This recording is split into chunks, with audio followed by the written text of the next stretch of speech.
बड़ी खबर आपको बता दें कि उमर अब्दुल्ला का एक बड़ा बयान निकल के सामने आया है और बताया जा रहा है कि 2024 के चुनाव को लेकर उन्होंने ये बयान दिया है। बड़ी अपडेट इस वक्त की सामने आ रही है। 2019 में हमारी आवाज नहीं सुनी गई, उमर अब्दुल्ला की तरफ से ये बात कही गई और उन्होंने कहा कि हमसे किसी गठबंधन की उम्मीद ना करें।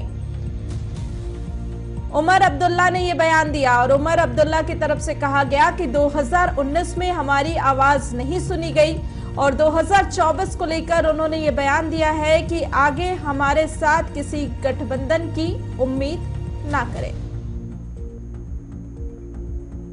तो हमसे किसी गठबंधन की उम्मीद ना करें, उमर अब्दुल्ला की तरफ से ये बात कही गई है।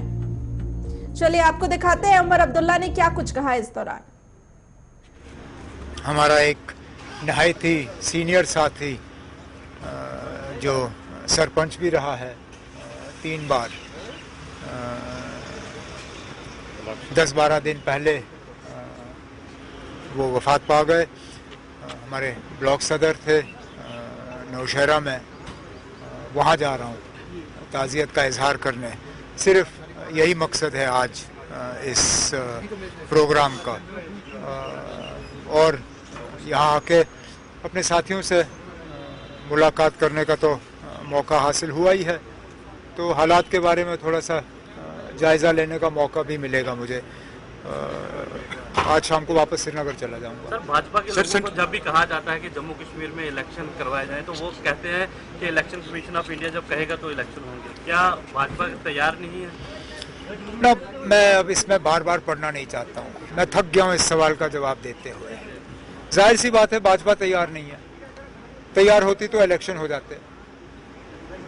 इलेक्शन कमीशन ने खुद कहा कि होम मिनिस्ट्री से उनको सिचुएशन के बारे में जानकारी मिलने के बाद ही वो इलेक्शन का ऐलान कर सकते हैं।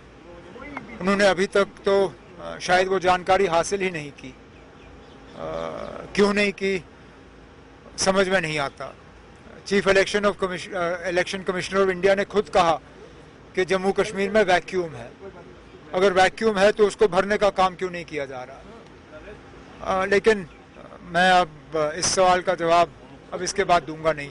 इलेक्शन होंगे तो होंगे, नहीं होंगे तो कोई नहीं ना। सर, 2024 को लेके फारूक साहब जिस तरह मरकज़ की कुछ जमातों से मुलाकात हो रही है, क्या मान के सकते हैं मरकज़ की तरह जम्मू कश्मीर के अंदर भी अलायंस में नेशनल कॉन्फ्रेंस इलेक्शन लड़ेगी? या अब आपको क्या है अलायंस है, नहीं समझ में नहीं आता ना। अब इलेक्शन कहीं है नहीं, ब्यूगल कहीं बजा नहीं है, और हर बार यही सवाल उठता है अलायंस अलायंस अलायंस। ना, इलेक्शन का ब्यूगल बजने दीजिए, उसके बाद बैठ के हम मशवरा करेंगे।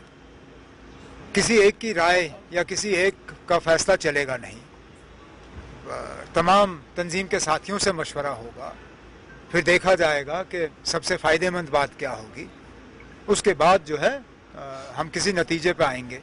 लेकिन इलेक्शन का ब्यूगल अभी तो बजाने वाले के हाथ में भी नहीं आया है, और आप हमसे सुनना चाहते हो कि हम अलायंस करेंगे या नहीं करेंगे। ना, ये कोई मकसद ही नहीं है इन सवालों का। इलेक्शन होने दीजिए, फिर देख लेंगे। मुगल रोड पे मुसाफिरों को जो है काफी परेशान किया जाता है, वहाँ पे उनकी चेकिंग, उनकी आइडेंटिफिकेशन वगैरह, और काफी घंटों वहाँ पे इंतजार करना पड़ता है। क्या कहेंगे इसके? अब हालात ही कुछ ऐसे हैं। हालांकि हम इंतजामिया से उम्मीद करेंगे कि चेकिंग जल्द से जल्द हो, कि इसमें ज़्यादा टाइम ना लगे। लेकिन आपने खुद देखा पिछले दिनों इस इलाके के क्या हालात रहे, किस तरह यहाँ मिलिटेंसी बढ़ गई है। अगर मुसाफिरों को मुश्किल का सामना करना पड़ रहा है, ये सीधी सबूत है कि इंतज़ामिया फेल हो चुकी है, कि सिक्योरिटी सिचुएशन जो है बेहतर होने के बजाय इसमें खराबी आई है। तभी तो जाके आज लोगों को मुश्किल का सामना करना पड़ रहा है, जो इससे पहले शायद नहीं करना पड़ रहा था। तो एडमिनिस्ट्रेशन को एक तो यहाँ के हालात जो हैं उन पर नज़रसानी डालनी होगी, और दूसरा उनकी कोशिश रहनी चाहिए कि लोगों को कम से कम तकलीफ हो। बदकिस्मती, मुझे अपनी बात खत्म करने दीजिए ना। बदकिस्मती से गवर्नर रूल में लोगों के और हुकूमत के दरमियान जो तालमेल है उसमें एक अनबन सी हो जाती है, एक फासला आ जाता है। इसलिए हम कहते हैं कि directly elected government is always better than a nominated government. Nominated government में गवर्नमेंट को ये कोई उनको गम ही नहीं है कि लोगों को कोई परेशानी है या नहीं है। ये इस बात का नतीजा है। सर 2024 के इलेक्शन को लेकर जिस तरह भाजपा का दावा है कि जम्मू कश्मीर में उन्होंने डेवलपमेंट करवाई है, आप इसको किस नजरिए से देखते हैं? क्या डेवलपमेंट हुई है? इलेक्शन हो जाए खुद पता चलेगा क्या डेवलपमेंट। सर 2024 के इलेक्शन को लेकर जिस तरह मरकज के अंदर सभी सियासी जमातें एक प्लेटफॉर्म पे आ रही हैं, भाजपा के खिलाफ खड़ी हुई, क्या नेशनल कॉन्फ्रेंस भी उसका हिस्सा होगी? हमारा जम्मू कश्मीर के बाहर है क्या? हमने क्या कंट्रीब्यूट करना है ना इस रियासत के बाहर? कुल मिला के हमारी 5 सीटें हैं। हमारी 5 सीटों पे कौन सा तूफान होने वाला है दिल्ली में? हमने तो वैसे भी बीजेपी के खिलाफ लड़ना है। बाकी रियासतों में क्या होना है क्या नहीं होना है वो दूसरी बात है। मैं वैसे भी मतलब वो ठीक है, आगे जाके क्या मजबूरी बनती है वो दूसरी बात है, लेकिन मुझे कोई इन अलायंसों के से नेशनल कॉन्फ्रेंस को फायदा या जम्मू कश्मीर को कोई फायदा नजर नहीं आया। और मैं बार बार इन लोगों को याद दिलाता हूं कि जब इन्हें हमें जरूरत पड़ती है ये हमारे दरवाजे जरूर खटखटाते हैं।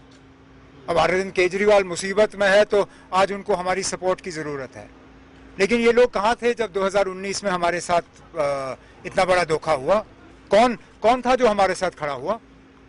ये आज जो शोर कर रहे हैं, जो कहते हैं कि आइन को बचाओ, जमहूरियत को बचाओ, डेमोक्रेसी को बचाओ, ये थे कहाँ? हमारा वहां पे डेमोक्रेटिक मर्डर हुआ और इन्होंने चूं तक नहीं किया। क्या इन्होंने तो साथ दिया? कुल मिला के 3-4 पार्टियां हैं जिन्होंने हमेशा हमारा साथ दिया होगा। एक डीएमके, एक ममता बनर्जी टीएमसी, लेफ्ट की 2 पार्टियां।